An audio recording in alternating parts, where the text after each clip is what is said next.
Okay, we're in Manchester. This is the Ricky Hatton Foundation. We're with Hall of Fame boxing promoter, Mr. Frank Warren. Frank, it's lovely to see you here in Manchester. We've got a little present for you from the Ricky Hatton Foundation.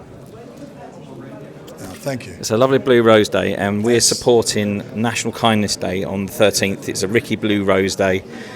Just, obviously, you know Ricky very, very well in your career. Give us a couple of moments with Ricky that would light up the room.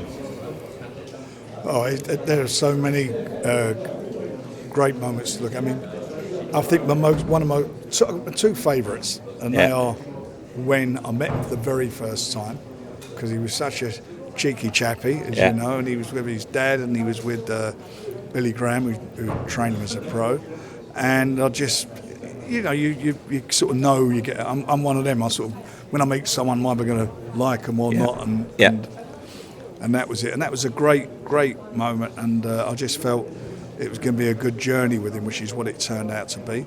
And we had many fights, or he had many fights, I should say, which took him on that journey, which culminated from my involvement with him, in which he was the best night of his career, I believe, when he beat Costa Zoo in Manchester, sold out arena, went in with a pound-for-pound #1 in the world as a big underdog, and done the job.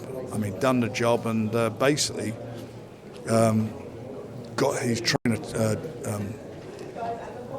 Johnny Lewis, who pulled out Cosby because he just took the fight out of him completely. I mean, it was an amazing performance, and we went our separate ways afterwards. We never had an argument or anything. I'm not going to go into the stuff behind the scenes that happened, but we sort of reconnected a few years later, and he didn't know what it was about, and I didn't. And when we did know what it was about, and we just got on well. And we sat down, and I had a podcast going at the time, and he was on it. And it's when he started talking about some of the darker moments of his life, the depressions that he was going on, and then he was talking about he had the suicidal thoughts and so forth. And I was quite taken aback with that, and I thought it was really, really sad, and I also thought it was very brave of him to acknowledge that, boxers are no different than people, men are no different than women. They have these moments in their life, and it's difficult to deal with them. And the main thing is that you want to have to deal with it. People say, not enough's done for boxers and so forth. A lot is done, but you have to want to do it. You have to want to engage. You want to have to face your demons. And sometimes it's difficult for people, and obviously that's what the end of it. I mean, I don't know what the reasons are behind it, but it was such an awful tragedy for him and for his family. And, just a horror story, really. But there were some great memories, some fabulous memories. I mean, what an unbelievable turnout he had for his funeral. I couldn't go to this. My daughter was taken seriously ill on the day of the funeral.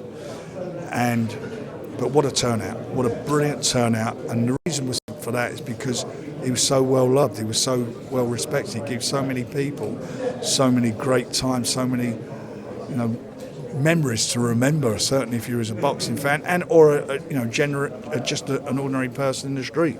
They loved him, people loved him, and that's what's so sad, that he was suffering, but all that love was there for him. And obviously you've tight on time, but one question, if we can learn anything from Ricky's journey that would change sport, what would that be? If you have a problem, there's only one way you can do it. It is to share it with your family, with your friends, whoever it may be.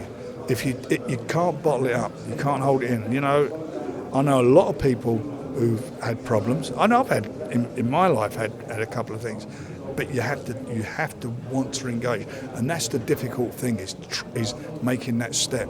If you make that step, you have a chance. If you keep bottling it in, and you're putting this aura out that you're happy-go-lucky and it's all okay, and then you're going back in. Once you close that door and the black dog's there with you, you're going to suffer. You have to engage, and that's the main thing. Whether you've got money or you haven't got money, it's wanting to make that first step. And that's as a my experience in these matters, that is the most important thing.